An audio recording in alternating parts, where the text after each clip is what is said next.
Muy bien, son las 5 de la tarde y como siempre y cada 8 días en nuestro espacio de conversatorios para la sostenibilidad empresarial, es un encuentro que tenemos cada 8 días y que hacemos con mucho cariño. Ya cumpliremos la próxima semana, perdón, dentro de 2 semanas cumpliremos ya 2 años de este espacio en donde cada semana nos encontramos con distintos profesionales, amigos, estudiosos, inquietos, eh, trabajadores, investigadores alrededor de temas de la gestión de riesgos, continuidad de negocio, sostenibilidad, gestión de crisis, gestión de oportunidades, cumplimiento también. Hoy tenemos dos invitados muy especiales, pero yo quiero contarles de pronto a las personas nuevas que han llegado y que nos acompañan por primera vez, que este es un espacio que en Zona Segura, desde Medellín, Colombia, hacemos como una empresa de transferencia de conocimiento en donde creamos a partir de estos encuentros una comunidad de conocimiento, en donde sin afán comercial compartimos información y conocimiento entre todos, en profesionales desde España, Guatemala, Honduras, México, Costa Rica, Panamá, Colombia, para hablar sobre estos temas y encontrarnos alrededor de una visión clara sobre cómo hacer sencillo esto de la gestión de riesgos y las oportunidades. Como hoy tenemos dos invitados, la conversación, la, yo voy a estar en la moderación, pero la conversación la van a realizar entre Julián López Zúñiga, director de Risk Management de Quadric, un aliado de Zona Segura, y Juan Sebastián Cabrera Viveros, abogado, Julián, ingeniero industrial, ¿no? Industrial. Y Juan Sebastián Cabrera Viveros, abogado, director de la unidad de negocio y compliance de Cuadrico, y para que hablemos sobre ética y transparencia empresarial, actuar con integridad. Quiero, antes de empezar, leer una reflexión que me provocó un libro que ayer me encontré con él. Ayer me encontré con un libro de el doctor Jaime Bermúdez Merizalde, quien a la postre hace unos años fue canciller de la República y que incurrió en prosa durante la pandemia y escribió un libro que se llama ¿Por qué incumplimos la ley? Un libro que tiene en tono de diálogo, habla sobre cómo somos sumisos y desobedientes, cómo está construido nuestro entorno normativo y cómo el espíritu del cumplimiento de la ley va más allá de la norma legal y cómo hoy está en tela de juicio la legitimidad y el fin del paradigma democrático. ¿Y cuáles son esos retos del pluralismo y la transición cultural que estamos viendo desde nuestras sociedades? Muy a partir de ahí quiero leer esta reflexión que quiero dejarles antes de empezar nuestro conversatorio. Mucho inspiró el video de introducción, y es que en una sociedad donde la desconfianza en las instituciones, las empresas y las personas se ha resquebrajado, hay varias cuestiones de fondo que quisiera mencionar del por qué hoy invitamos a nuestros dos amigos a hablar sobre este tema. Uno es por qué no cumplimos las normas y el otro, por qué cuando nos imponen taxativamente un cumplimiento nos sentimos violentados. La ética en los negocios no debería ser un objetivo, sino un ánimo colectivo. La transparencia empresarial debería ser el eje central de nuestras actuaciones. Aunque infortunadamente surge la imposición, ¿quién tiene el micrófono abierto? Aunque infortunadamente surge la imposición de ese ambiente por decreto o norma, la adopción de un programa de ética y transparencia empresarial, usado no como requisito, sino como herramienta, debería servirnos para reducir la incertidumbre ante un contexto cada vez más cambiante e impredecible, y especialmente con respecto a los riesgos que nos generan, potencian y traen todo nuestro sistema de interacciones con cada uno de los grupos de interés.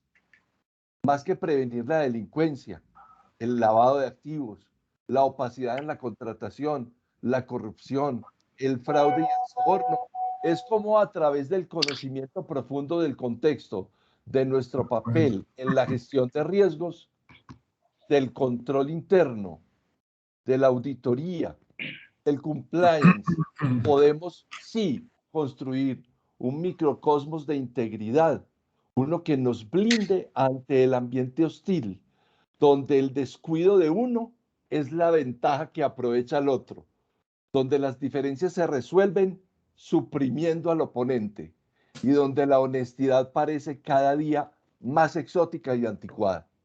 Un ambiente que no solo nos proteja, sino que nos permita irradiar con el buen ejemplo a la sociedad y sobre todo a nuestros jóvenes que heredarán esta sociedad y este planeta.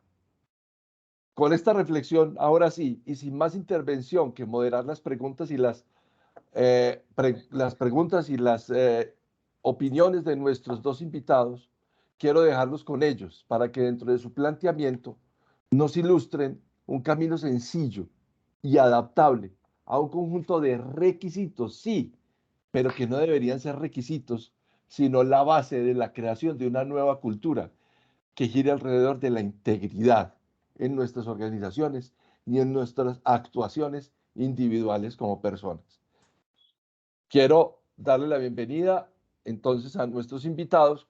Carlos Díaz, también nuestro gerente general, está acá y yo aprovechándome de la sensibilidad que tengo hoy alrededor de todo esto que vemos en los medios de comunicación, cómo se burlan del Estado de Derecho de esta manera. Eh, yo quería dejarles esa reflexión porque en Zona Segura no podemos ser indiferentes frente a una situación de estas. Y nuestro trabajo es ese. Carlos, un mensaje de bienvenida para nuestros amigos y colaboradores y arranquemos la conversación. Muchas gracias, Carlos. Muy sentida y muy oportuna tu reflexión. Parece que esa es la línea sobre la cual se debe construir siempre las relaciones, todo tipo de relaciones, comerciales, humanas, y sobre esos principios y esos valores es que se deben edificar las relaciones. No hay otro camino sino echar mano justamente en estos momentos tan turbulentos, precisamente de eso, de los principios y los valores que pueden identificar a las personas. Doctores Julián y Juan Sebastián, mil gracias nuevamente por venir a esta, su casa. De verdad que es un honor y un sentimiento de gratitud muy grande porque nos ayudan a todos a recibir esa información y a compartirla, que es el espíritu de esta comunidad de conocimiento que nos congrega. Y a todos los demás invitados, gracias por su asistencia y gracias también por compartirnos sus experiencias, si a bien lo consideran, porque, repito, este es un espacio en donde todos aprendemos de todo y que la única intención de Zona Segura es hacer transferencia de conocimiento de expertos como todos ustedes que están aquí hoy, para enriquecer el conocimiento alrededor de lo que nos llevamos entreteniendo casi 19 años y que es el tema de la gestión de riesgos, la continuidad de negocio, la gestión de crisis, convencidos de que es el camino y perdurabilidad de las organizaciones. Sin más, mil gracias de nuevo y que disfrutemos estos minutos del conocimiento que nos traen los doctores Julián y Juan Sebastián. Feliz tarde. Gracias. Julián y Juan Sebastián, ya sabemos que todos nuestros invitados pueden levantar la mano electrónica en el menú en la parte superior y a medida que ellos vayan levantándolo, los interrumpiremos para poder hacer esta conversación fluida. No esperen a levantar la mano al final, a medida que vayamos evolucionando en el tratamiento del tema, pueden levantar la mano, dar sus opiniones, sus preguntas, sus inquietudes o sus aportes con toda libertad. Ahora sí, entonces, bienvenidos. Este es su espacio. Muchas gracias. No, gracias a ustedes por la invitación una vez más y pues un saludo a todos los asistentes. Antes de que Julián nos haga la introducción a los 7 pasos de los cuales vamos a hablar e intentar explicarles de forma sencilla todo el tema de la ética y transparencia corporativa, sí quisiera hacer mención un poquito a lo que dice Carlos respecto de la desconfianza de las instituciones. Y más con lo que hemos visto, como lo dice bien Carlos, en los últimos días, en cuanto a que vemos situaciones que no deberían pasar y están pasando en el sistema judicial. No estamos hablando nada de la guerra de Ucrania, de Rusia, no. Contexto interno colombiano. Instituciones que no tenemos confianza, desde el policía, que a muchas personas, y me incluyo, no nos gusta hablar con un policía porque, no sé, ya le cogimos fastidio por todo lo que vemos, que no son todos, sí, efectivamente no son todos, pero siempre uno tiende a estigmatizar todos, de mis colegas o de mi gremio, uno dice abogado y ya todo el mundo empieza a hacer mala cara.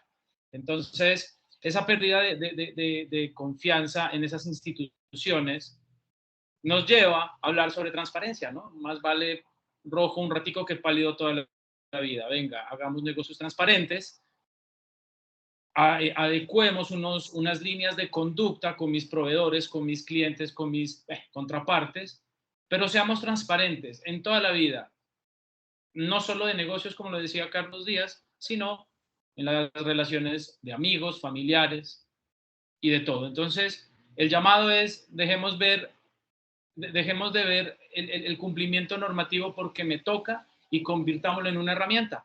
Y una herramienta que nos va a hacer sostenible el camino del éxito de mi negocio o de lo que estoy emprendiendo o de la empresa que tengo. Les doy la palabra a Julián. Gracias, Juan. Gracias a Carlos y a Carlos nuevamente por esta invitación.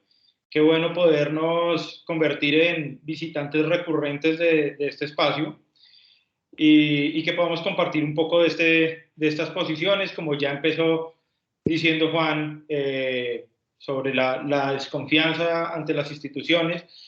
Ahora yo quiero abordar el tema de cómo están funcionando los negocios en este momento en el mundo. Y el mundo de los negocios ha cambiado, ha evolucionado y hoy es mucho más complejo entrar a hacer un negocio que hace 15, 20 años. Las aristas son diferentes y se presentan esos escenarios y ese tipo de situaciones que hacen que los negocios sean más vulnerables, que tengamos una mayor facilidad de que un negocio se vea permeado por un fenómeno de corrupción, por un fenómeno de fraude, y que estamos acostumbrados a ver ese escenario de fraude como lo que pasa con el político, lo que pasa con el policía, como decía Juan, pero muchas veces no nos damos cuenta que al interior de la compañía hay pequeñas prácticas que hacen parte de conductas antiéticas, de conductas que pueden ser tildadas como una corrupción o un fraude.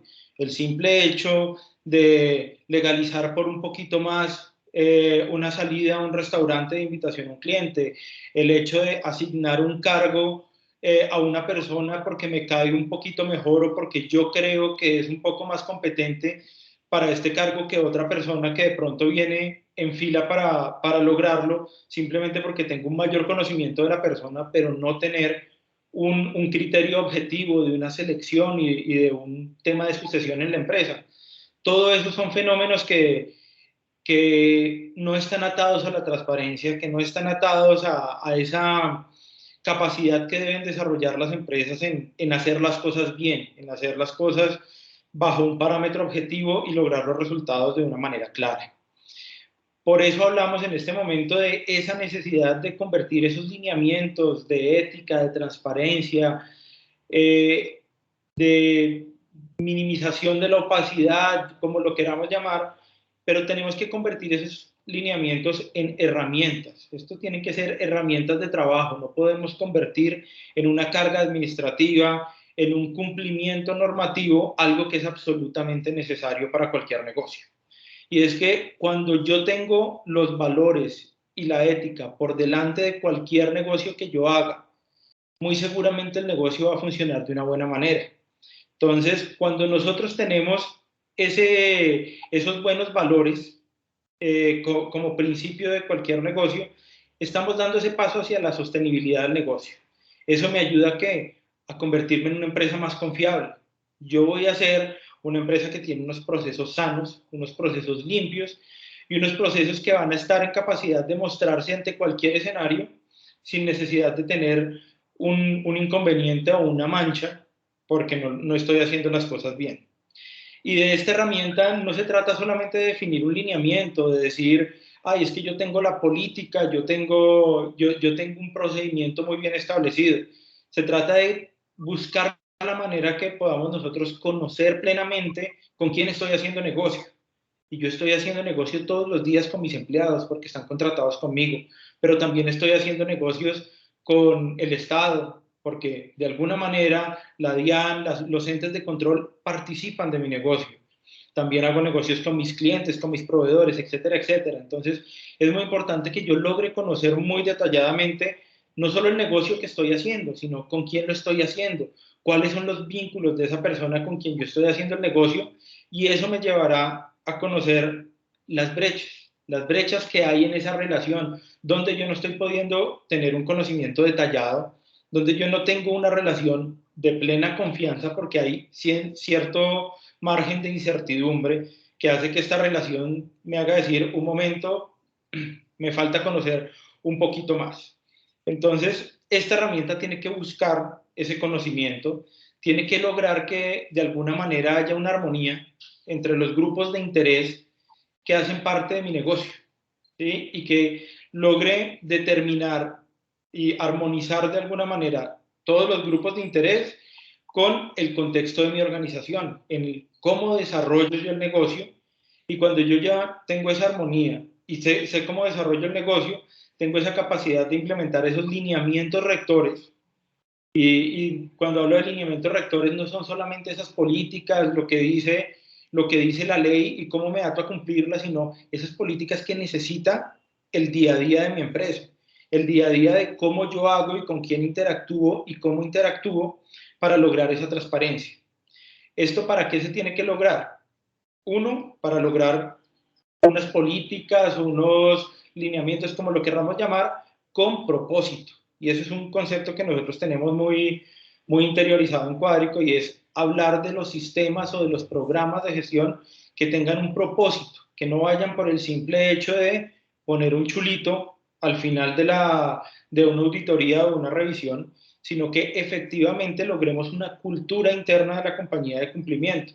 Cuando mis empleados saben que deben hacer un control porque tiene un propósito, porque tiene una razón de ser, porque me está mitigando un riesgo, porque me está agregando algo de confianza en la relación que tengo con una contraparte, muy seguramente la hacen con una mayor conciencia que cuando simplemente se le dice necesitamos hacer este control, punto. Entonces, la base de esa herramienta tiene que ser generar esa cultura, generar esa herramienta que se utiliza a conciencia por parte de las empresas para lograr esa perdurabilidad en los negocios.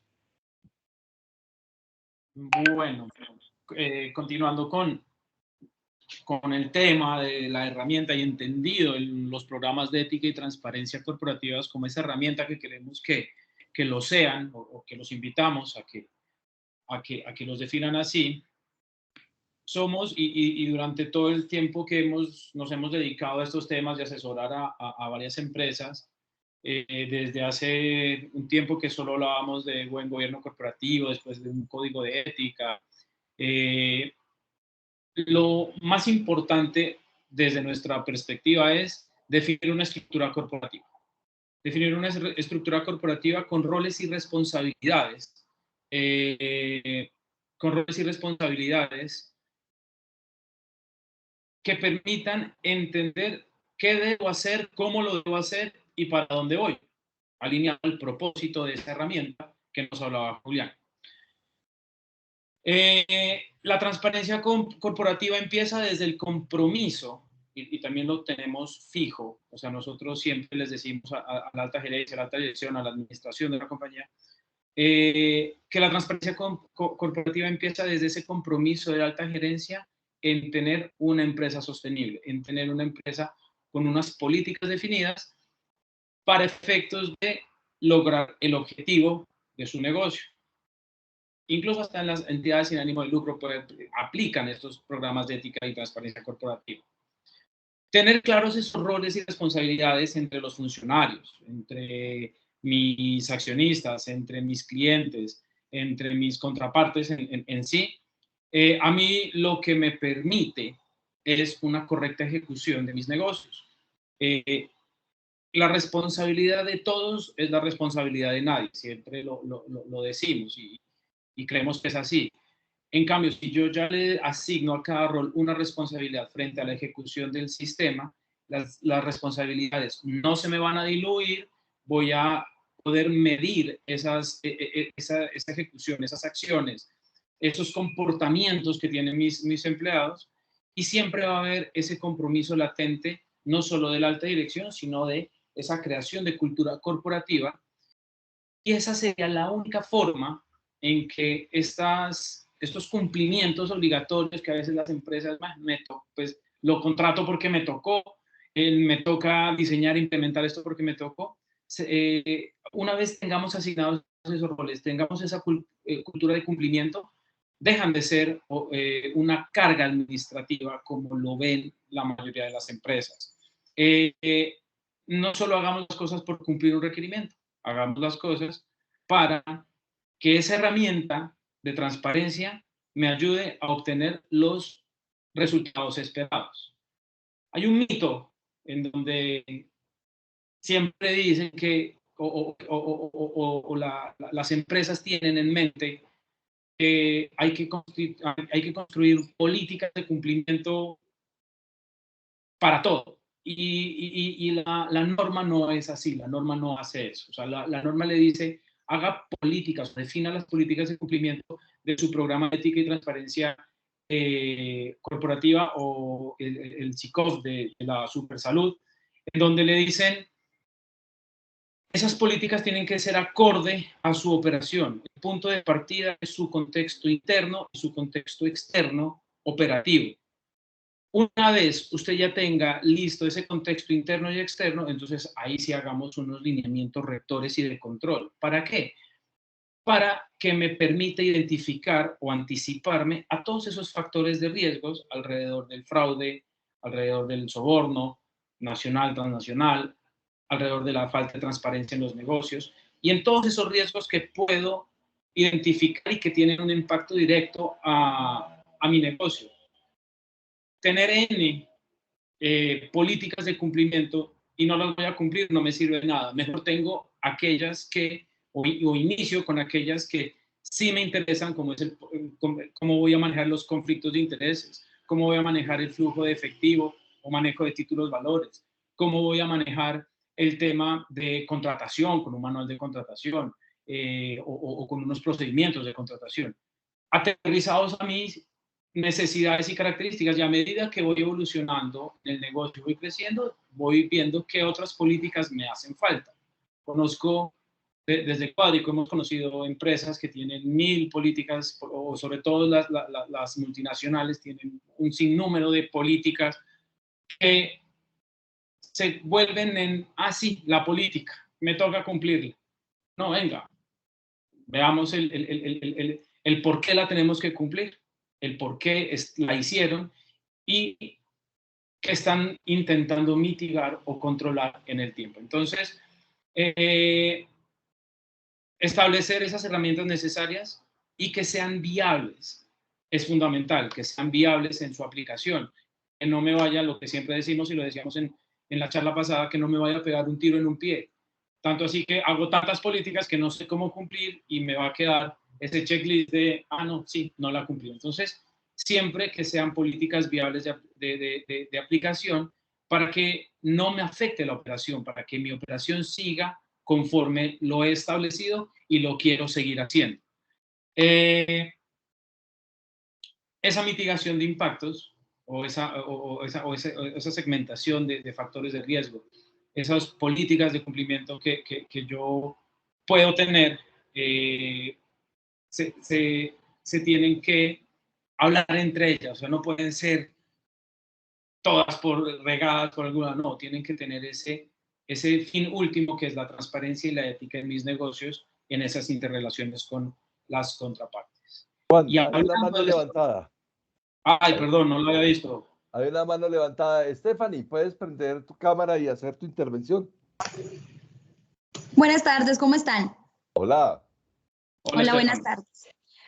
Una consulta para Juan en su experiencia con respecto a una, digamos que declaración que nos daba como parte de su introducción.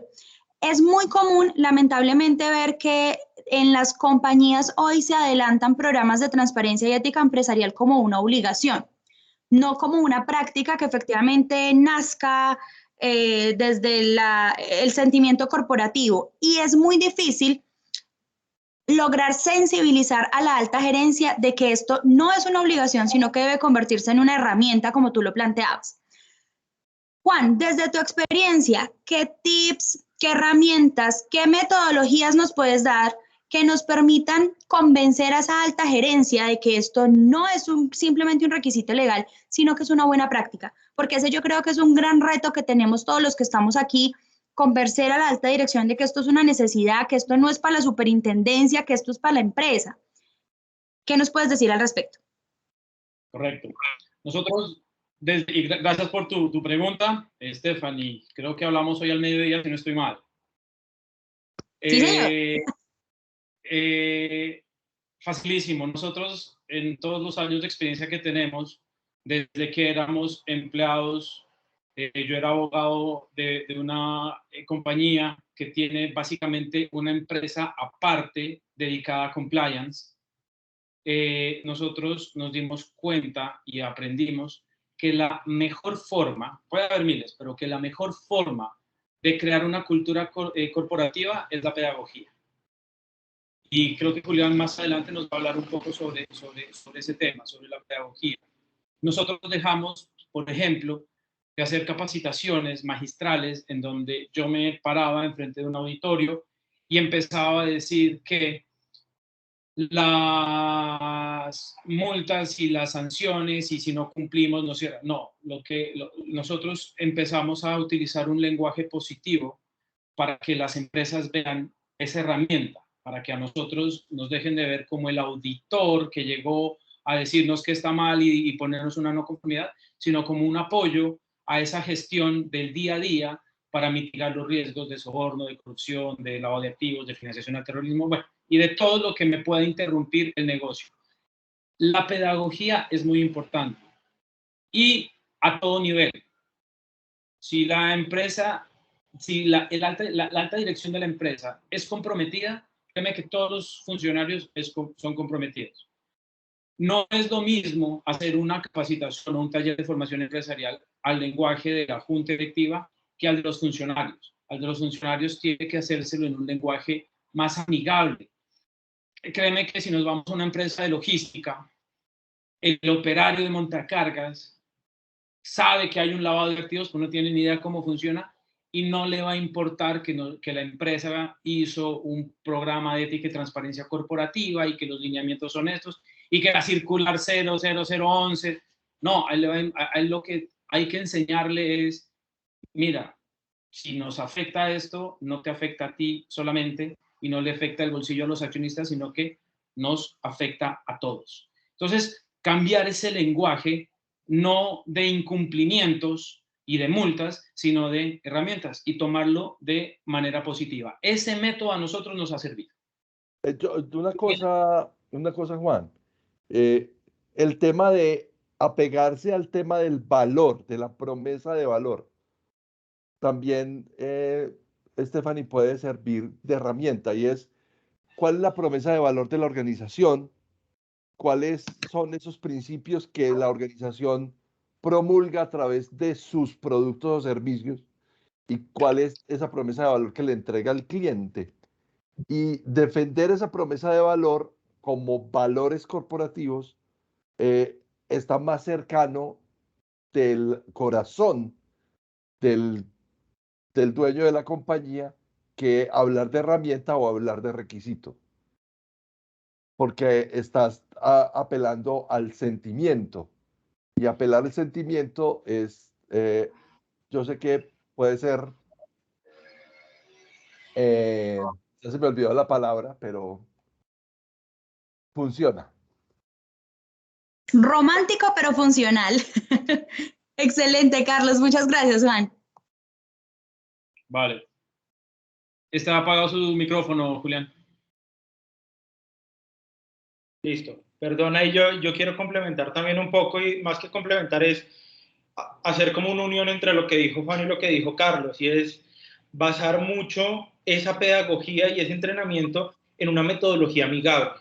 Como lo decía Juan, muchas veces vemos los escenarios de capacitación en una metodología donde una persona prácticamente transcribe la circular, la norma, y pasa a leerla enfrente de un escenario. Hay que entender que hay diferentes públicos en una empresa, como lo decía Juan.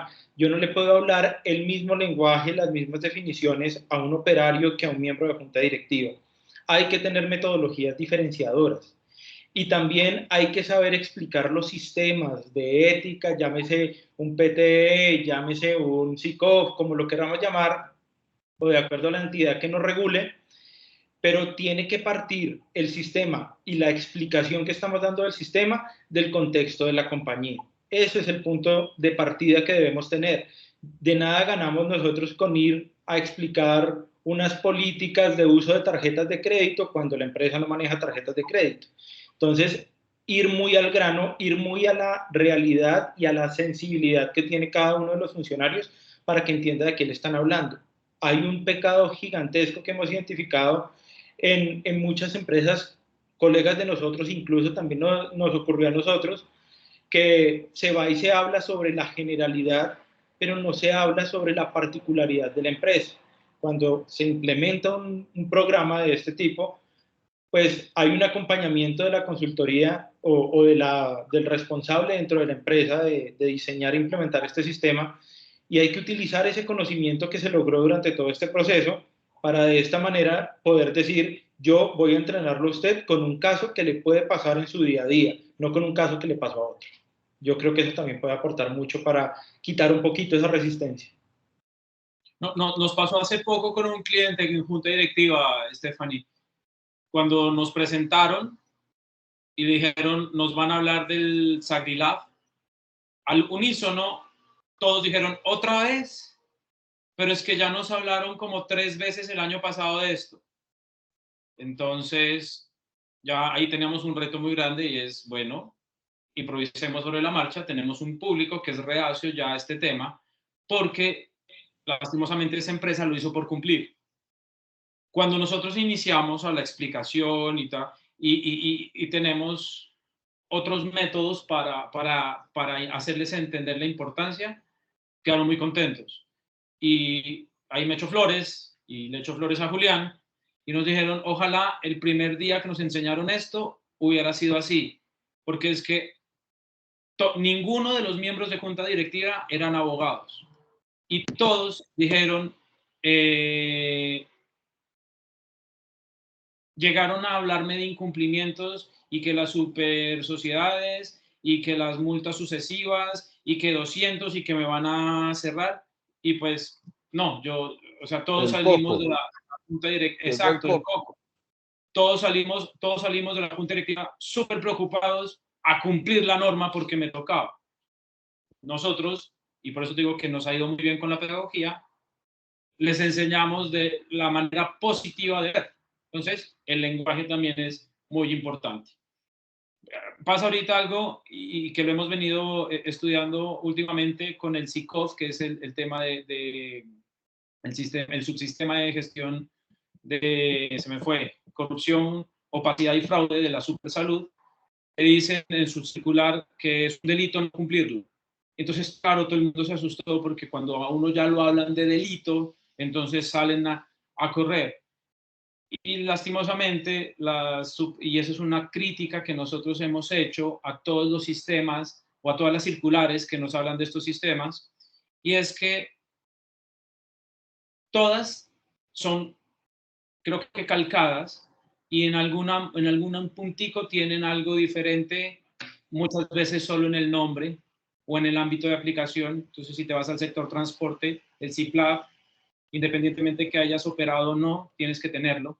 El SARLAB, el SAGRLAB y ahora el SAGRILAB, el SARLAB 4.0, todos son iguales, todos van hacia el delito de lavado de activos, que hay unos sectores más vulnerables que otros, sí, pero el delito es el mismo. Entonces, lo que nosotros decimos es, venga, unamos todo eso, dejemos que las superintendencias hagan sus propias regulaciones y unifiquemos los conceptos y hagamos guías específicas para cada sector. Y sería mucho más fácil para todos nosotros, incluso los consultores, en decir, le podemos diseñar esto, su sector cuál es, transporte, perfecto, tiene que cumplir esta especificación. Si tú ya tienes la metodología de riesgos, de identificación de riesgos, esa es aplicable incluso a riesgos estratégicos, operativos, tácticos y todo lo que tiene el sistema de gestión integral. Entonces, te invitamos a eso. ¿Alguna otra pregunta en el público? No por ahora. Bueno. Era una intervención, sigue. Estábamos en estructura corporativa, entonces aquí viene el dueño del sistema, el oficial de cumplimiento. Entonces, por fin le estamos dando la relevancia que tiene que tener el oficial de cumplimiento, tanto en el sistema de autocontrol del riesgo de lavado de activos como en el programa de ética y transparencia empresarial. A nosotros nos gusta llamarlo el propietario del sistema. ¿Por qué? Porque él diseña, ayuda al diseño a implementar y ejecutar. Sin embargo, tenemos que quitarnos de la cabeza, y eso es un reto que tenemos también los consultores, o lo hemos identificado, y es que el nombramiento del oficial de cumplimiento no quiere decir que él tiene que hacerlo todo. No, de hecho, tanto en el sector salud, como en el sector real, como en el sector financiero, y en el sector transporte, las superintendencias dicen, el máximo órgano de dirección, llámese asamblea de accionistas, junta directiva o dependiendo del tipo societario, tienen que dotar al oficial de cumplimiento de todos los recursos técnicos, operativos, administrativos y humanos, internos o externos, para que desempeñe bien su función.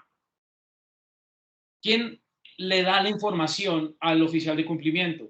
Los líderes del proceso, los colaboradores, el mismo representante legal, la misma junta directiva. ¿Por qué? Porque, y nosotros usamos una palabra muy bonita y es como el eslogan de Cuadrico, es todos somos parte. Que a mí se me configure o que se me fue la palabra del riesgo, se me materialice el riesgo, no solo le afecta al accionista, le afecta a todo el mundo. O sea, si se me interrumpe la operación, todos salimos afectados. Entonces, no es solamente que el oficial de cumplimiento es el dueño del sistema y entonces él lo hace todo. No, rodeemos al oficial de cumplimiento, démosle relevancia. Y, súper importante, y lo deben saber todos los asistentes y se lo recalcamos siempre a todos los que hablamos del tema, la facultad de tomar decisiones frente a los sistemas es totalmente importante. Conocemos oficiales de cumplimiento que le rinden informe a un comité de auditoría o a un gerente administrativo. Eso no puede ser así. De hecho, la norma dice que no es así. Él es reporte directo a la alta dirección, ellos lo escogen, ellos lo designan. Tiene que haber unos requisitos mínimos para ser oficial de cumplimiento. Entonces, dentro de esos requisitos es que si yo tengo que bloquear un cliente, si yo tengo que bloquear un accionista, y si tengo que decidir que no vamos a hacer ningún tipo de negocio con X contraparte porque me representa un riesgo contra la transparencia, contra el fraude, la corrupción, entonces tiene que ser independiente para tomar esa decisión. Y eso es algo que las empresas no han todavía caído en cuenta, sobre todo las que les tocó hacer esto por cumplir y todavía no tienen ese chip que intentamos plantárselo sobre una herramienta para la transparencia y la sostenibilidad. Entonces, la relevancia del oficial de cumplimiento está, si vamos al derecho comparado, perdón, hacer referencia, poco hablo de cosas de derecho en estos temas, pero España, el oficial de cumplimiento en España es un cargo como tal. El oficial de cumplimiento se dedica a ser oficial de cumplimiento. Acá, lastimosamente, el oficial de cumplimiento es una persona que se dedica a otras cosas y de pronto en ese día a día y en ese quehacer de sus otras funciones puede dejar a un lado o puede olvidarse de ejecutar algún control para efectos de cumplir con su sistema. Entonces, garanticemos la disponibilidad de un equipo interdisciplinario, interno y externo, o externo. Démosle la facultad de tomar esas decisiones y rodeémoslo, démosle el insumo para que efectivamente mi herramienta, como el programa de ética y transparencia corporativa o el SICOP, sea esa herramienta para mitigar todos esos riesgos. Julián, no sé si algo para agregar de lo que he dicho. No, digamos que eso me da pie, digamos, para entrar ya en un poquito en lo que es la aplicación o la ejecución de todo lo que se está diciendo. Hemos hablado de entender este tipo de programas como una herramienta. Hemos hablado de partir como tal de un contexto para que esto sea funcional, de asignar unos roles y responsabilidades, de dar relevancia al oficial de cumplimiento. Y yo creo que hasta ahí va toda una fase de planeación muy interesante de estos lineamientos, pero ya viene la parte crítica y pasa mucho cuando se implementa este tipo de sistemas, llámese un PTE, llámese un SICOP, llámese un SARLAF, SACRILAF, como sea. Las empresas tienden a creer, sobre todo cuando lo hacen por el factor de cumplimiento, que cuando se diseñó, se implementó y tuve la versión final del documento aprobada por mi máximo órgano directivo, ahí terminó la historia. Y la realidad es que ahí empieza. ¿Sí? O sea, yo ya tengo unos lineamientos, excelente, ahora hay que empezar a cumplirlos. Entonces ya esa siguiente fase es donde estoy obligado a entender cómo en ese análisis de contexto que documenté, que hice en mi organización, que me llevó a conocer muy bien ese contexto interno y cómo desarrollo ese día a día del negocio, puedo empezar a identificar y anticipar ese tipo de fenómenos que en el día a día puede generar un acto de corrupción, de fraude, pueda generar situaciones que no están atadas a la transparencia del negocio. Entonces, aquí es donde donde empieza a jugar parte, y valga la redundancia, esa palabra que decimos de todos somos parte, donde ya los líderes de proceso, donde los colaboradores de la compañía, los representantes legales, en su rol y en su día a día, empiezan a conocer que sus procesos y actividades son vulnerables de una u otra manera ante este tipo de fenómenos y ante este tipo de situaciones. Y aquí empezamos a identificar esas vulnerabilidades. ¿Cuál es la idea de este tipo de sistemas? A mí, pues, de nada me sirve llegar y decir, listo, yo ya tengo identificados y tengo un listado de 50 riesgos que me pueden representar fenómenos de corrupción, aquí se puede presentar fraude, aquí se puede presentar soborno, y tener todo ese listado si yo no implemento unas medidas para controlar.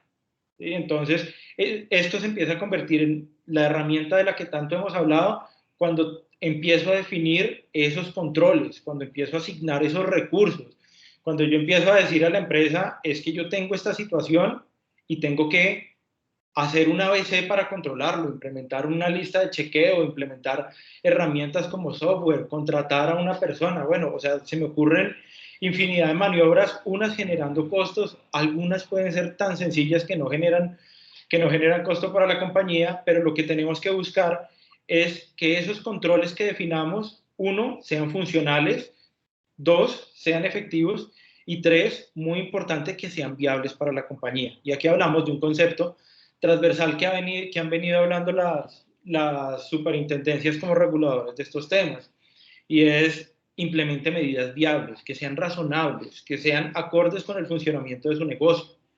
Si su margen del negocio es un 10%, pero de ese 10% se va a comer el 9%, implementando medidas de acción, pues muy seguramente le va a afectar su viabilidad de negocio. Y ahí es donde entramos en una fase muy importante que tienen todos estos sistemas, y es el monitoreo. Cuando yo implemento un control, no se trata solamente de decir, mire, aquí yo ya implementé este control y muy bonito. También es importante empezar a ver cómo está funcionando ese control, cómo ese control le está aportando al negocio, si está siendo eficiente, si está siendo eficaz, si ese control se lo estoy aplicando a todos, si es un control parcial, si es un control informal que no está documentado, y cómo puedo yo ir mejorando para que esto se convierta en un sistema que me ayude a tomar decisiones sobre, venga, este control yo lo puedo mejorar de esta manera, este control definitivamente no me sirve, lo cancelo, este control debo mantenerlo porque está funcionando muy bien. Creo que tenemos una pregunta de Stephanie nuevamente, cuéntanos. Gracias, Julián. Más que pregunta, un aporte. Justamente asociado a lo que nos estaba planteando Juan con respecto al rol de oficial de cumplimiento. Si bien, por supuesto, el oficial de cumplimiento aparece como una figura de liderazgo en el marco de la verificación de los sistemas tanto de prevención de lavado como de corrupción y soborno, y entendemos por norma que debe cumplir con un perfil, como Juan bien lo mencionaba, que entre ese perfil está la famosa ejecución de los 2 cursos de la UIAF, que no sé si ustedes tengan la misma percepción que yo, pero son un saludo a la bandera, que los tenemos que hacer, pero los cursitos no es que nos aporten mucho, lamentablemente.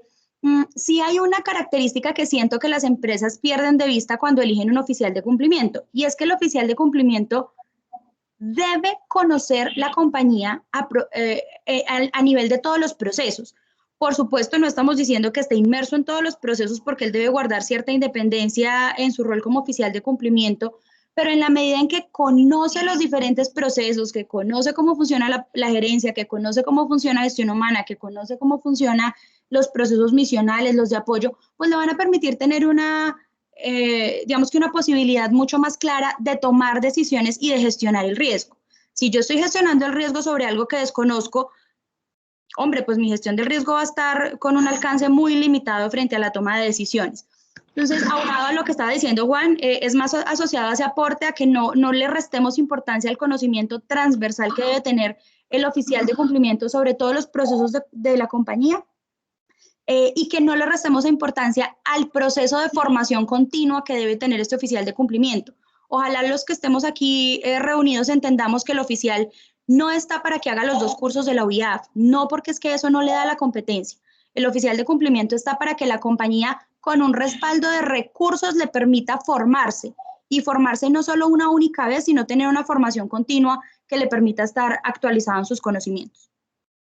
Stephanie, yo quisiera agregar algo antes de darle la palabra a Julián y a Juan. Alrededor del tema del oficial de cumplimiento, que es un tema recurrente en todos los escenarios. Y entonces, ¿cuál es el papel del oficial, el rol del oficial, las funciones del oficial? ¿Cómo selecciona el oficial? ¿A quién le entrego las tareas del oficial? El oficial termina, el espíritu mismo de tener un oficial de cumplimiento. Yo hoy ando muy romántico, entonces por eso quiero no hablar mucho. Pero el espíritu mismo del cargo está inspirado en la necesidad que tienen las organizaciones de prohijar una cultura del apego a las normas que nos dan cohesión como empresa, marco normativo dentro de un sistema económico, el apego a lo que está establecido como una política de las altas direcciones, y el apego a las relaciones contractuales o comerciales que tengamos con los demás grupos de interés. Ese apego a ese marco que nos da vida y que nos da reglas del juego claras. Ese es el espíritu de tener un oficial de cumplimiento. Tristemente, hoy tenemos muchos oficiales de cumplimiento, y espero que no se me vayan a ofender los que estén aquí concurriendo a este evento, tenemos oficiales de cumplimiento de persecución normativa, o sea, eso casi que un auditor más, cuando en realidad ese auditor más pues está desvirtuando el espíritu mismo de la creación del cargo. Ese oficial es, porque la palabra oficial mismo lo trae como parte de su significado como palabra. Es una persona que tiene autoridad moral y autoridad técnica y está designado para hacer y cumplir esa tarea. Y la autoridad moral y la autoridad técnica no se ganan en una certificación de la OIAF. Cierro mi comentario. Ya para complementar el tema, muy de acuerdo y muy alineado a lo que dice Stephanie. Nosotros somos los primeros críticos, por ejemplo, cuando nos dicen que el oficial de cumplimiento es un externo a la compañía. Yo creo que desnaturaliza totalmente la esencia de un oficial de cumplimiento, sobre todo cuando me pides requisitos mínimos de conocer la operación. Sobre todo cuando me dice que el oficial de cumplimiento externo puede ser oficial de cumplimiento máximo en 10 empresas, pero no pueden competir entre sí. Entonces, esa desnaturalización de un oficial de cumplimiento, a nosotros que estamos en capacidad de cumplirla, hacemos las veces de oficiales de cumplimiento porque clientes nos los han pedido, pero lo primero que le decimos es, usted está dispuesto a entregarme la facultad plena de tomar decisiones frente a la operatividad de su negocio, porque identifico una señal de alerta que me puede materializar un riesgo y que yo tengo que ir a hacer en caso de una operación sospechosa, reportarlo. Entonces nosotros somos críticos a esa desnaturalización, como cuando nos dicen que hay que conocer al beneficiario final. Y si somos una empresa, una sociedad anónima, me está desnaturalizando ese concepto de sociedad anónima. Entonces, lastimosamente tenemos un marco normativo muy grande de todas esas cosas y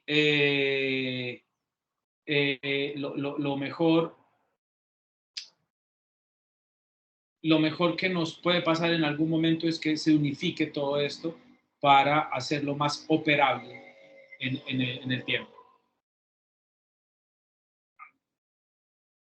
Sí, Juli. Tiene apagado el micrófono. Son dos. Bueno, retomo yo en lo que estaba hablando un poco sobre esa función de monitoreo que hace parte también de ese rol de oficial de cumplimiento, y es de velar y monitorear ese correcto funcionamiento del sistema y de los controles y de los planes de acción que se realizan. Entonces, ahí es donde tenemos nosotros que darnos cuenta de eso que estábamos hablando, de qué tan importante es que un oficial de cumplimiento que conozca plenamente la compañía, que sea parte de ese contexto en el que se desarrolla ese negocio, sea quien esté haciendo ese seguimiento, ese monitoreo, identificando qué tan funcional es ese control.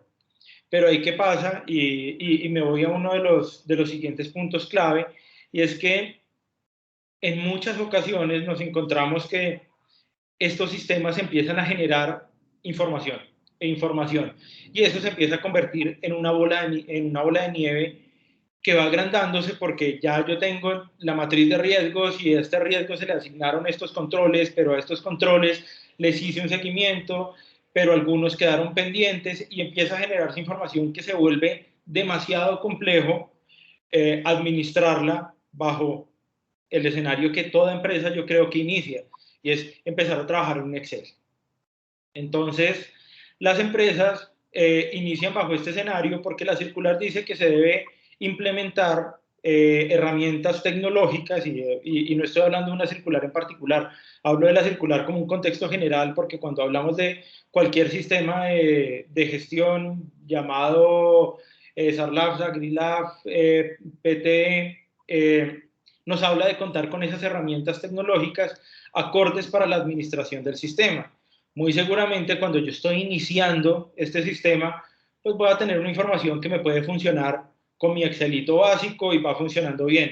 Pero en este escenario donde les digo que se empieza a generar esa bola de nieve, donde empezamos a tener tanta información que empieza a poner de alguna manera en tela de juicio la confiabilidad de la información que me está arrojando el sistema, porque ya es que yo tenga tantos renglones o tantas filas en un Excel por controlar y tener que hacerlo en un ciclo basado en una periodicidad que las empresas definen, en el cual yo le debo dar toda la vuelta a los riesgos de la compañía, pues ya ahí empezamos a tener ese inconveniente y se empieza a generar esa necesidad de tener una herramienta tecnológica, en este caso, para generar esos flujos lógicos, ¿sí? Donde podamos nosotros tener esa disponibilidad de flujos lógicos, donde tengo el funcionamiento del sistema, tengo la trazabilidad de todo lo que voy obteniendo en la ejecución del sistema.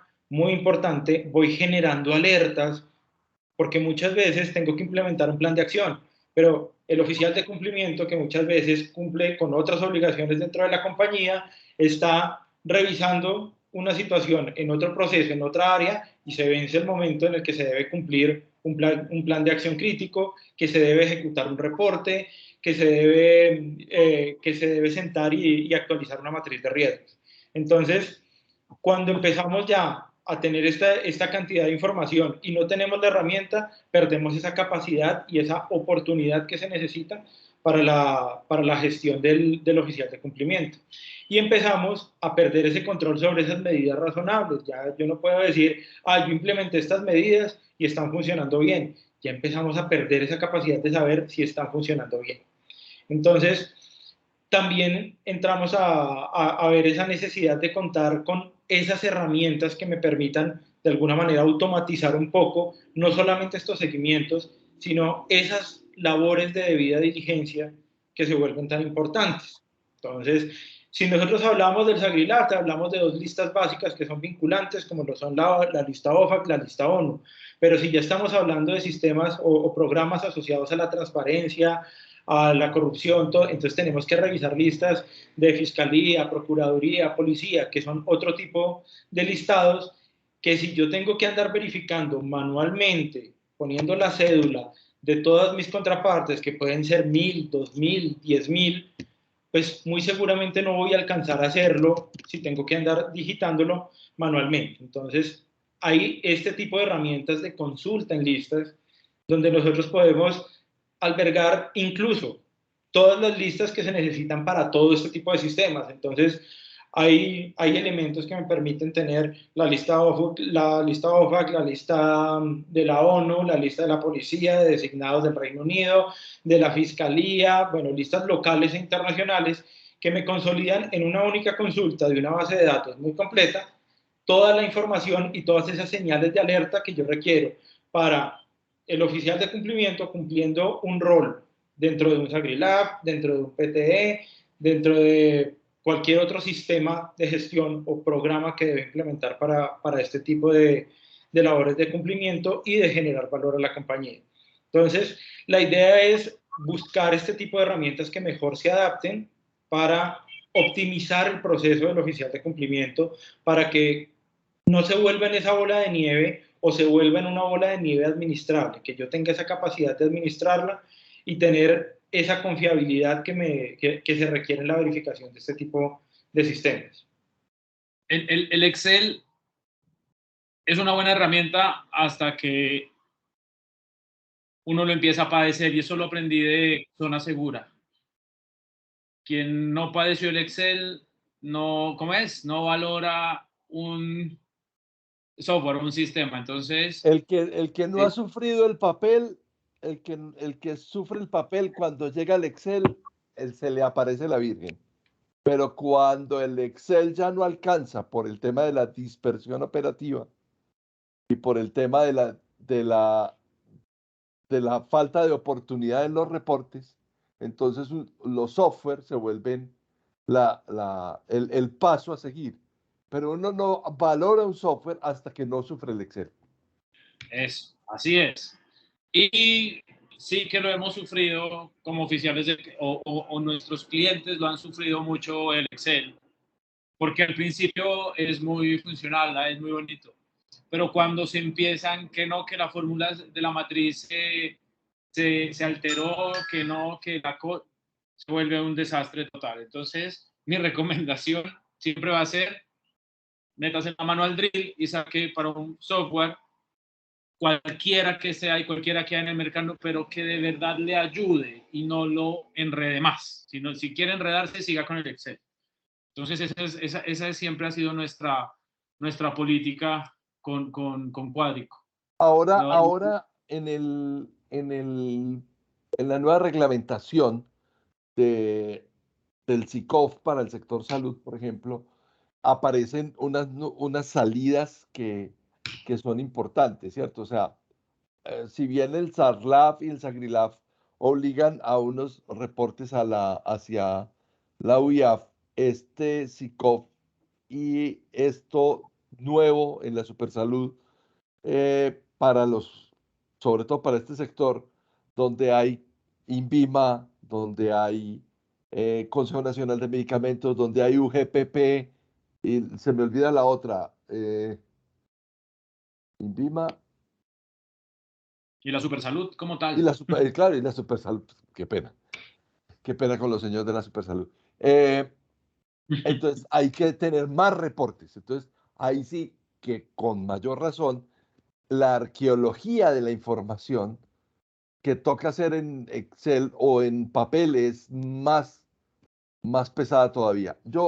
Mi opinión alrededor del tema siempre será que la tecnología de lo simple funciona mejor y que esto no es un sistema más que el SAGRILAF y el SARLAF y el PETETE, como le decimos cariñosamente a los planes de transparencia y ética empresarial. No son una tarea más, son una cultura que debe adoptarse dentro de la organización y eso se debe reflejar en algunas normalizaciones, estandarizaciones dentro de las empresas.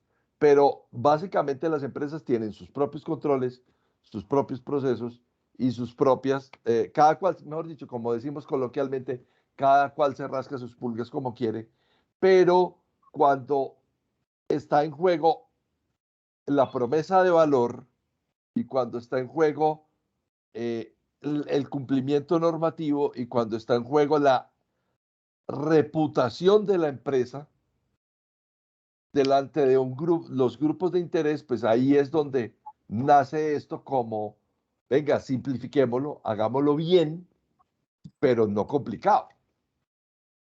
¿Cierto? Sí. Es como el mensaje. Bueno, sigan ustedes, qué pena. Carlos, que mencionabas el tema del... Juli, qué pena, Stephanie tiene levantada la mano. Stephanie, hágale, Hágale. ¿Alguien más se anima? Bueno, Stephanie, bienvenida, ni más faltaría. El conversatorio con Stephanie. No, está bien, no importa. Si está perfecto. Si no se animan nosotros, contigo está muy bien también. Sí, si no se animan, yo me animo. Percepción de ustedes con respecto al tema de formatos de vinculación. Yo creo que todos conocemos que una de las herramientas más comunes y que uno encuentra en las empresas es que formulan unos formatos de vinculación de clientes, de proveedores, y en él incluyen una cantidad de datos con el propósito final de adelantar un ejercicio de conocimiento de contraparte. La primera pregunta, porque tengo como 3 para hacerles, es ¿cuál es su percepción con respecto a estos formatos de vinculación como método de conocimiento de contraparte? Si son válidos estos formatos de conocimiento de contraparte de manera 100% digital, ¿qué piensan ustedes de que a los formatos se les elimine las famosas firmas de representante legal? Porque veo que muchos formatos incluyen que el representante legal firme y en muchas incluso le ponen la huella, no sé si a manera pues como de validación de la información. Entonces, la primera pregunta es, ¿qué piensan ustedes de estos formatos? ¿Los consideran válidos en materia de conocimiento o ven otra metodología que sea mucho más óptima? ¿Y qué piensan de poder digitalizar completamente este ejercicio y que eliminemos por completo el tema de la firma del documento y de la puesta de huella, que muchas veces se usa no solo para validar la información, sino también las declaraciones de origen de fondos que comúnmente se usan en este documento. Eso es lo primero.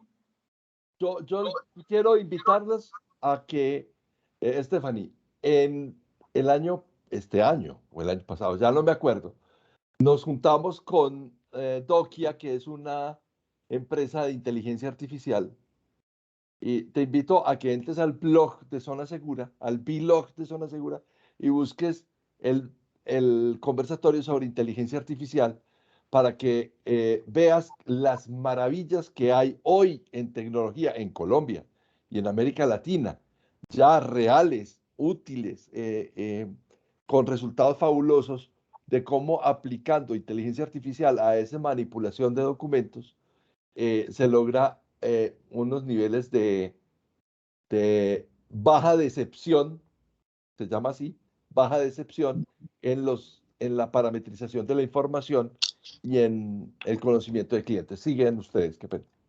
Eso, el reconocimiento facial está ahí, ¿verdad, Carlos? Sí, claro, identificación Una visual foto también. del PIN, sí, muy interesante, Stephanie, sí, lo vi y es súper interesante. Bueno, voy a empezar yo, después toma la palabra Julián respecto a tus preguntas. Percepción, yo te digo, el papel lo aguanta todo. Yo puedo poner todos los datos en el papel, pero mi mejor forma, más allá del formulario, es comprobar la información.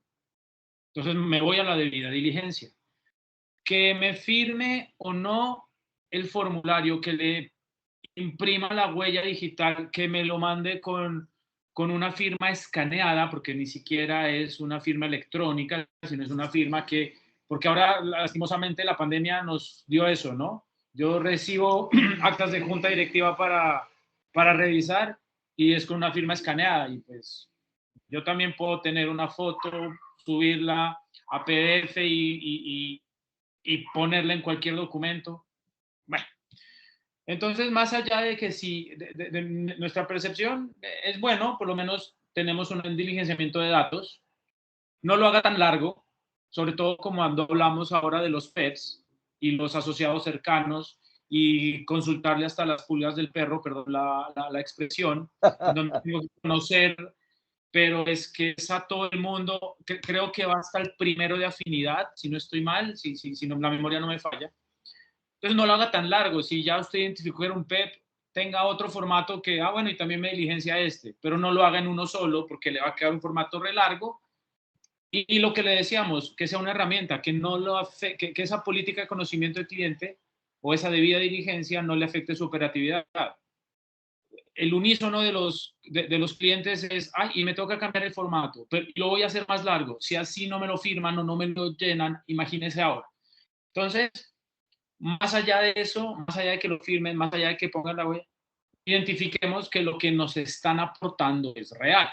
Entonces, si tengo referencias comerciales, pues no a todos, pero sí a un cliente crítico, a una contraparte crítica, perdón, verifiquemos. Oiga, mire, señor Zona Segura, Julián López me dice que ustedes son referencia comercial, cuénteme, ¿eso es verdad? Sí, perfecto, gracias. Yo no estoy de acuerdo, por ejemplo, con referencias familiares, porque uno siempre pone a la hermana o a la mamá o a la esposa que siempre va a hablar bien de uno, o pues uno espera eso. Pero las referencias comerciales sí le ponen. ¿Cómo? No todas. Por eso dije que uno espera eso. Pero una referencia comercial, bueno, una certificación bancaria, llamemos al banco a decirle, oiga, señor, ¿cómo es su comportamiento? ¿Es cierto que tengo una certificación expedida por ustedes o bajada de internet donde me dice que Julián López tiene esta cuenta, sin decir el número? ¿Es cierto? ¿Esta certificación es válida? ¿Dónde la puedo validar? Y cosas así. Entonces, el papel aguanta todo. Nos parece que es bueno, es buen indicio de recolección de datos. Tengamos una política de protección de datos para poder consultar y para poder profundizar un poco más sobre esa información que estamos obteniendo y que en algún momento vamos a tratar, porque eso es tratamiento de datos. Guardemos la privacidad y la confidencialidad de estos datos, pero independientemente de que me firme o no, consultémosla, hagamos uso, no lo hagamos por cumplir. Ya listo, tengo el formato de vinculación, listo. Esta mañana que cerramos un proyecto, nos decían por ahí, no, ustedes ya fueron proveedores, ya tenemos todo. No, momento, empecemos a ejecutar el SagriLab. Yo tengo que actualizarle. El proyecto terminó hace 4 años. ¿Usted no le genera duda qué pudo haber pasado en este tiempo? No sé, que estoy en liquidación o que puede pasar. Entonces, hagámoslo útil. Percepción y la otra, ¿cuál era? Se me fue la segunda. No, creo que contesté las dos. Sí, Juan, sí, ahí está contestada. Gracias. Juli, Alberto Holgado, desde República Dominicana, nos dice, en este caso se podrían combinar la entrega de un documento de declaración jurada en la cual el representante legal indique que el ingreso de la información será verdadera y que ellos tienen disponibles en sus archivos los digitales y en todo caso utilizar firma IP.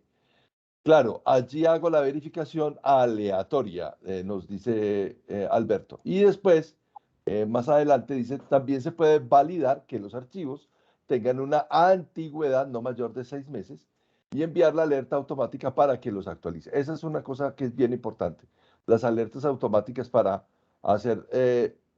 de hecho, en los sistemas de gestión de calidad hay un acapite por allá que se llama selección y evaluación de proveedores. Entonces, eso se puede extender a todos los grupos de interés, clientes, proveedores, empleados, bueno, se puede extender aliados de negocio. Y ese mismo tratamiento, dárselo a los distintos grupos de interés, no está mal. Stephanie, y por último, ahí les dejé el enlace del conversatorio sobre inteligencia artificial y gestión de riesgos, para que ahí te puedes documentar. Bueno, siga. ¿Algo que agregar, Juli? No, yo creo que muy de acuerdo con lo que decía Juan. No es tanto qué tanta información pedir, sino pedir información que me agregue valor para mi debida diligencia y para poder conocer efectivamente el cliente. Nos hemos encontrado formatos, pero supremamente extensos, que piden una información que nosotros cuando hacemos como esa revisión y esa auditoría, nos sentamos a mirar casilla por casilla y nos preguntamos con Juan, ¿y esto en qué le aporta a la debida diligencia? O sea, ¿qué puede conocerle con esta información? Entonces, simplemente, y me he dado cuenta que estos formatos han surgido en las empresas porque, ay, vea, me tocó llenar el formato de conocimiento de contraparte de un cliente nuevo y mire lo que está como más completo, agreguémosle estas dos cositas. Y se volvió el agreguémosle y el agreguémosle y se incluyó porque les pareció muy interesante que se los pidieran a ellos, pero no conocen el propósito de preguntar esa información para sí mismos. Entonces, esa es una parte bien importante. Lo otro, súper recomendado lo que dice Carlos, mirar estas soluciones de inteligencia artificial, porque los negocios cada vez son más dinámicos y tenemos que buscar menos stoppers, cosas que no nos detengan en los negocios, sino que nos ayuden a que sean más fluidos.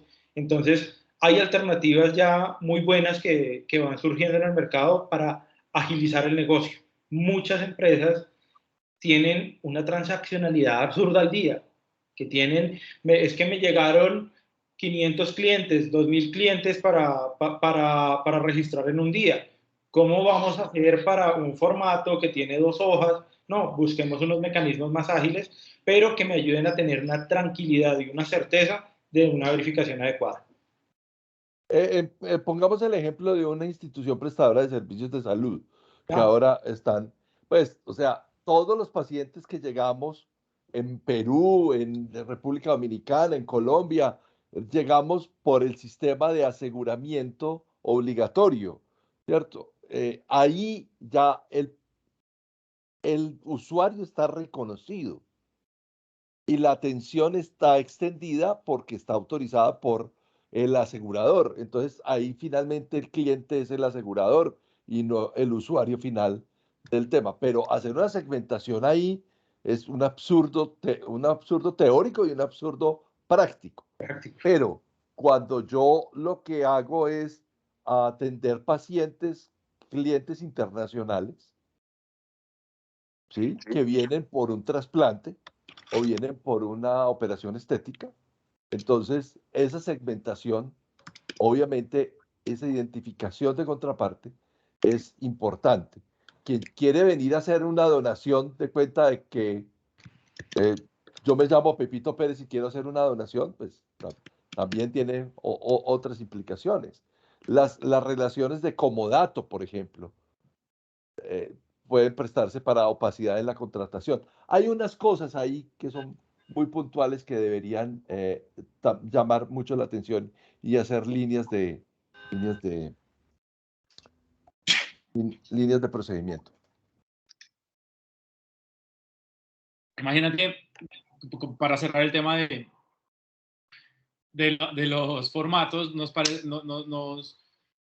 pasó algo muy curioso con un cliente, un cliente muy grande del sector pharma, que cuando nos enviaron para vincularnos para hacer la actualización del SARLAP al SARLAP, nos enviaron el formato de vinculación de clientes y hay una parte que decía algo así como actividad, ingresos no operacionales, y entre paréntesis y en rojo, preguntar a Sandra.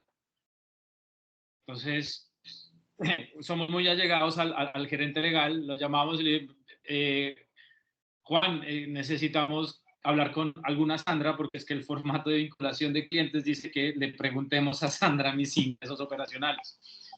Y entonces ahí le decíamos, mire cómo,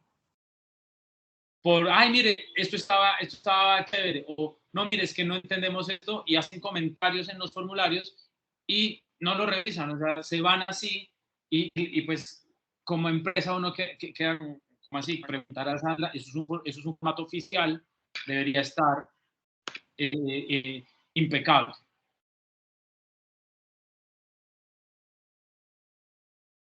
Ya. Perdón. Bueno, creo que nos falta un punto para tocar, que lo tocamos un poquito con la primera pregunta de Stephanie, y es sobre el entrenamiento de personal a todo nivel. Entonces, volvemos a un tema muy importante y ya con esto abrimos espacio para más preguntas o dudas que tengan relacionadas con este sistema o con lo que quieran. Y hablamos que el entrenamiento a todo nivel es muy importante desde esa pedagogía que nosotros les hablábamos, para que todos los funcionarios se relacionen estrechamente con sus roles y responsabilidades, que entiendan qué tienen que hacer y cómo lo deben hacer, generando lo que les venimos hablando durante todo este espacio de hora y cuarto que vamos aquí, y es que esto no es más allá que un cumplimiento normativo. La idea es fomentar y formar una cultura corporativa de cumplimiento, sí, pero como herramienta para la sostenibilidad. Entonces, no perdemos, no pierde la esencia, la herramienta, que no pierda la esencia de ser una herramienta generadora de confiabilidad, diseñando esta pedagogía o estas capacitaciones o talleres de formación, como lo quieran llamar, implementando y ejecutando un saber llegarle a mis contrapartes y entender que yo no estoy haciendo esto para trucar el negocio o para ponerle más carga administrativa, sino para conocerlo, ser transparente y saber a lo que nos estamos enfrentando. Juli. Yo creo que ahí, y como lo decía al principio, hay un reto gigantesco para lo que es el entrenamiento en estos temas. Y el reto es quitarse esa resistencia con el que se percibe. Si a cualquiera de ustedes que están acá les van a su empresa y le dicen a la gente, vamos a hacer una capacitación sobre ética y transparencia empresarial, creo que van a ser muy pocas las buenas caras que reciban, porque les parece aburridor, porque tienen otras cosas por hacer. Entonces, muy unido a lo que les decía inicialmente con la primera pregunta de Stephanie, es empezar a crear esas metodologías que se diferencien un poco para la capacitación. De nada sirve, sí, sirve un poquito hacer esa capacitación donde se para el oficial de cumplimiento o un consultor externo o quien sea a recitar una circular 2 horas parado al frente de una pantalla o de un video BIM. ¿Sí? ¿Eso de qué me sirve? Para decirle a la superintendencia, mire que yo senté durante 2 horas a mis funcionarios a hablarles de este tema. Pero es muy diferente hablarle a alguien de un tema a que lo entienda y muy diferente a que lo interiorice. Y el reto aquí es que esto se interiorice para que se logre la cultura corporativa. Todo esto lo tenemos que hacer y las capacitaciones tienen que tener un objetivo primordial, que es la interiorización del concepto. Y eso lo estoy hablando en estas disciplinas que estamos hablando, si estamos capacitando en temas productivos, financieros, en los que sea. Pero la finalidad de la capacitación tiene que ser eso. Pero, al igual que estos sistemas y programas, la capacitación se convirtió en un rengloncito que le tengo que poner un chulito al frente porque me piden que haga el entrenamiento, me piden que haga la capacitación. Entonces, aquí el llamado es, nuevamente, como he sido muy incisivo, el tema del contexto. Explique en el contexto en que estos lineamientos y estos riesgos se presentan en el negocio de cada una de las empresas. No lo hagamos en un contexto general porque la gente no lo va a entender tan fácil. Si lo socializamos de una manera cotidiana, en algo que yo veo en el día a día, en algo que es perfectamente familiar para mí, va a ser algo que muy seguramente el auditorio, la gente que esté en esa sesión de entrenamiento va a estar haciendo así en la cabeza y no va a tener la cabeza clavada así en el celular. Entonces, ese es como el principal reto que veo que tenemos, y la clave que tenemos aquí es volvámonos cercanos, tengamos un lenguaje simple. Muchas veces, y me pasaba mi experiencia cuando estaba en el mercado laboral, que llegaban a hablarme de estos temas como es que la circular en su artículo 2, en el renglón 3, numeral H, establece que se tiene que hacer esto. Yo me perdí en el segundo numeral, ¿sí? En cambio, si uno dice es que tenemos que implementar este tipo de medidas porque tu proceso es vulnerable a que se presenten unas desviaciones, las cuales pueden afectar la confiabilidad de tu proceso y que se nos caiga un negocio con un cliente. Ah, esperen un momento que ya entendí el para qué. Pero muchas veces nos dedicamos a hacer estos entrenamientos y capacitaciones para explicar el qué, pero nos quedamos cortos el por qué y el para qué y con qué. Eso era lo que quería agregar de cara a entrenamiento. No sé si hayan dudas o comentarios al respecto.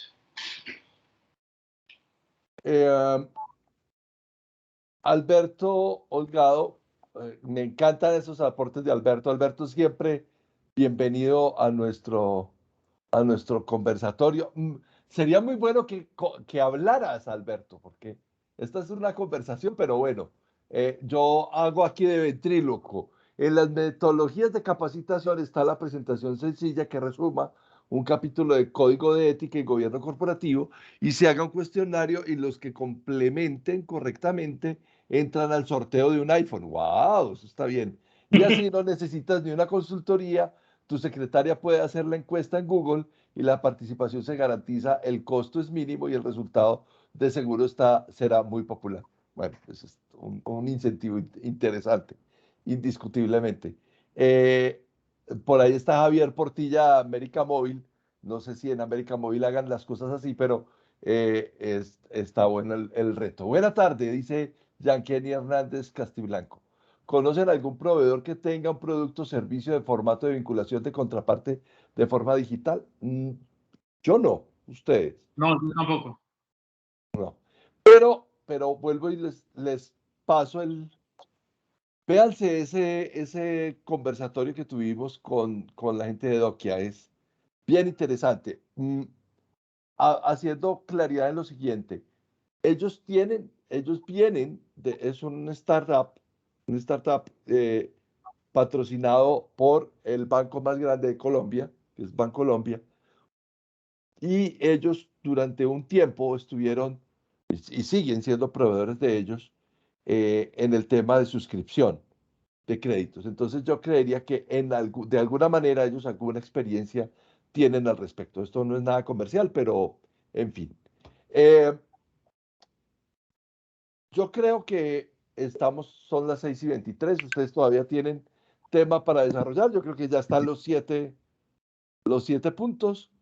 No, si quieres, Carlos, lo retomo, aunque está en el paper que vamos a enviar, ¿verdad? Exacto, vamos a enviar, así como en el conversatorio pasado, les enviamos las 6 claves para ganar liderazgo en la gestión de riesgos.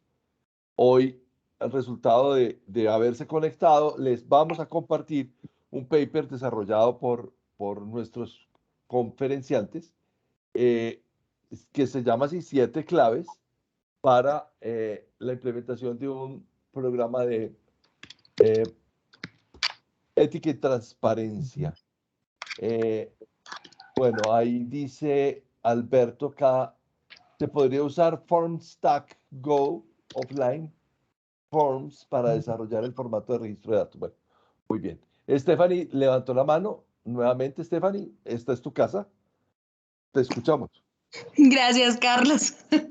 Bueno, como una pregunta final para atar, como lo que hemos visto y muy relacionado con el planteamiento que hacían Julián y Juan en la introducción, y es que efectivamente en Colombia todavía nos falta mucho para tener normas atadas a la realidad del contexto de cada sector que está vigilado tanto en el tema de ética como en el tema de lavado.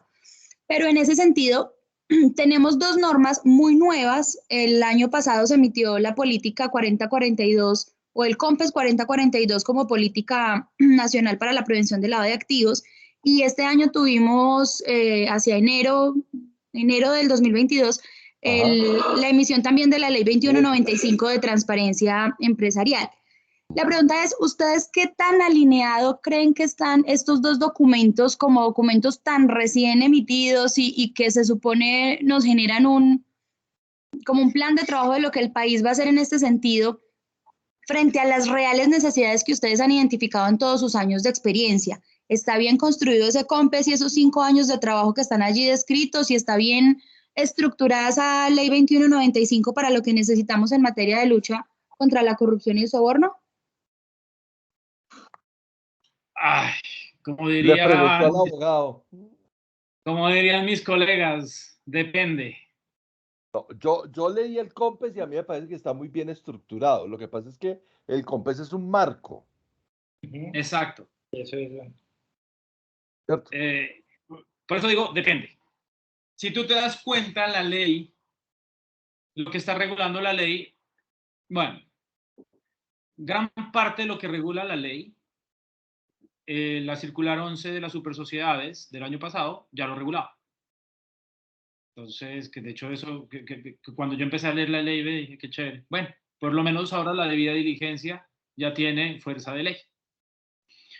Que estén alineados a la operatividad de las empresas, podríamos decir que sí, lo que dije es un delito y las causales del delito siempre van a ser pues las mismas, los delitos asociados al lavado de activos va a ser la misma. La corrupción, a pesar de que tiene 10.000 ramas, pues siempre se da generalmente generalmente se da en ciertos sectores más que en otros. Entonces tenemos un marco de referencia como el COMPES, tenemos una ley ajustada a la transparencia y tenemos una circular anterior a la ley en donde nos dice conozca sus contrapartes. Entonces en todo lado, por todo lado nos están diciendo antes de hacer un negocio para que sea transparente, identifique plenamente con quién lo va a hacer para mitigar esos riesgos, llámese de contagio, llámese de corrupción, operativo, legal, reputacional, de soborno transnacional. Entonces, yo te diría, sí, están alineados. Que sea lo mejor, el tiempo no lo dirá. A ver, creo que el reto, como tú bien lo decías, es dejar de ver esto como un cumplimiento. Cuando esto empiece ya a tomar la relevancia como cultura corporativa, vamos a ver si efectivamente eso está alineado o no. Pero por el momento, y recurro a las palabras de un ex jefe, es lo que hay. Intentemos que eso que hay, alinearlo, aterrizarlo y no pegarnos un tiro en un pie, identificando y haciendo cosas que de pronto no nos están preguntando, no nos están diciendo que regulemos, pero que definitivamente puede tener un impacto en nosotros como operación y sacar adelante toda esa identificación de riesgos. No sé si contesté tu pregunta. Sí, gracias, Juan. Muy amable. Bueno, son las 6:29. Este espacio es súper religioso. Antes de que lo finalice, don Carlos, Stephanie se ganó este cuadernito por su participación. ¡Gracias! Súper, excelente. Gracias, Juan. Y vamos a rifar dos más. No sé, Carlos, si pues los que están en Colombia, porque veo que tenemos público del extranjero, pero con los que están en Colombia, ¿tú tienes identificados? Sí, claro, claro, que están identificados todos. De pronto, quien haya entrado con un enlace directo y no se haya registrado previamente, sí le agradeceríamos que nos dejen el chat su correo electrónico para poderlo registrar y tener la posibilidad de comunicarnos con ustedes. Porque hay muchas personas que entraron directo sin un registro. Recuerde que esto es una comunidad de conocimiento y como comunidad tratamos de hacer un registro previo para los eventos con el ánimo de tener pues, los datos de ustedes y poder compartir información, pero a quienes ya tienen una tradición, pues no les pedimos ese registro. Ya Catherine me envió, Edna envió su correo electrónico, Juan de Invelectrónica también. Muy bien, sí, por favor, eso, bien, bien juiciosos, pongan por favor sus correos electrónicos y ya nos ponemos en contacto con ustedes. Yo creería que deberíamos hacer un número. Dame un número, Julián, por favor, del 1 al 27 y contamos hasta donde llegue la lista y a esa persona le hacen llegar su cuaderno. Listo. 18. Stephanie ya está. 2, 4, 6, 8, 10, 12, 14. Va Fabián. Gabriela Jiménez va 15. Gloria Elena Blandón 17, 16. Jenny Kenny Hernández 17. Javier Portilla Becerra 18. 18 fue el número que diste, ¿cierto? Sí. Bueno, Javier Portilla de América Móvil. Que nos envíe la dirección para hacérselo llegar ahí en el chat. Hacérselo llegar. Y otro número de... Hay otro cuaderno. Sí, Juan. Sí, hay otro cuaderno. Otro número. Ya le di la suerte a usted. El 24. Bueno, íbamos en... Vamos por aquí. 24, pero es que 24 ya se nos... Nancy Vázquez López. Nancy, yo tengo la dirección de Nancy. Nancy, qué bueno que estés con nosotros. Un abrazo fuerte. Hola. Qué rico, Nancy, que estés con nosotros. Hola, ¿cómo están? Muy bien, ¿tú? Bien, excelente charla, muchas gracias. Muchas gracias, Me quedan Nancy. varios resúmenes. Muchas gracias, excelente. Muchas gracias, Nancy. Qué Qué rico tenerte aquí. Nancy es nuestra coequipera, colaboradora y asesora experta en temas de continuidad de negocio y una persona a quien apreciamos muchísimo, es una gran amiga, un gran talento. Nancy, tenemos por ahí pendiente un conversatorio, una invitación a que conversemos sobre el tema de continuidad de negocio. Ya te digo cuando, si me aceptas la invitación.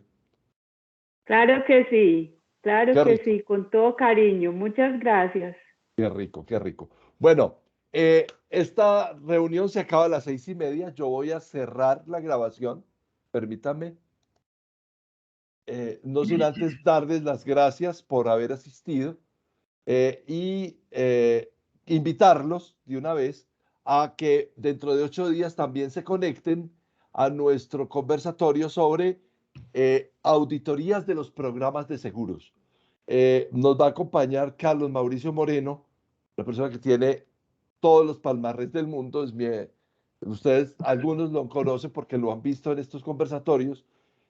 Carlos Mauricio es administrador de riesgos y seguros, es MBA, tiene una especialización en gestión de riesgos de desastres, es auditor de seguros durante muchos años, trabajó en Cemex como gerente de riesgos y hoy se dedica a hacer auditorías de programas de seguros.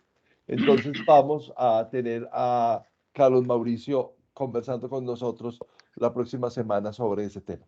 Entonces vamos a cerrar aquí y les vamos a enviar nuestro A ustedes les enviamos la invitación directamente para que se conecten tranquilos, pero vamos a abrir obviamente un espacio para registro para las personas que no se han conectado antes. Entonces, a ustedes sí les enviamos la dirección para que se conecten dentro de 8 días. Justo cuando se va a acabar el conversatorio se aclaró la imagen de Juan Sebastián. Yo pensé que era fácil.